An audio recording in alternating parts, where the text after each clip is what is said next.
मधल्या वेळेत मुलांसाठी मस्त एकदम कुरमुराचा चिवडा केला। तुमच्याकडे काय म्हणतात, कुरमुरे की मुरमुरे? मला कमेंट करून नक्की सांगा। छान क्रिस्पी होईपर्यंत आपण याला लो फ्लेमवरती भाजून घ्यायचं आहे आणि नंतर आपल्याला काढायचं आहे। त्याच कढईमध्ये मी थोडंसं तेल घेतलेलं आहे, त्यानंतर इथे मी हळद घातलेली आहे, तिखट घालायचं आहे, त्यानंतर याच्यामध्ये थोडंसं जिरंसुद्धा घातलेलं आहे, लाल तिखट मसाला घालायचा आहे, चाट मसाला घालायचा आहे, चवीनुसार मीठ घालायचं आहे, सगळं आपल्याला मिक्स करून घ्यायचं आहे। त्यानंतर ही कुरमुरे छान 2 मिनिटं परतून घ्यायचे, सगळे मसाले लागेपर्यंत आपण याला छान परतून घेतलेलं आहे आणि त्यानंतर आपल्याला थंड करून घ्यायचं। थोडंसं थंड झाल्यानंतर आपण यामध्ये लसूण चिवडा घातलेला आहे, त्यामुळे चव ना मस्त लागते। तर अशा पद्धतीने तुम्ही सुद्धा हा मुरमुराचा चिवडा नक्की ट्राय करून बघा।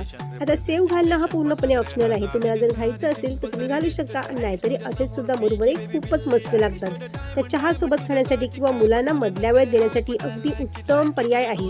रेसिपी नक्की ट्राय करून बघा आणि रेसिपी आवडली असेल तर लाईक, शेअर आणि सबस्क्राईब करा।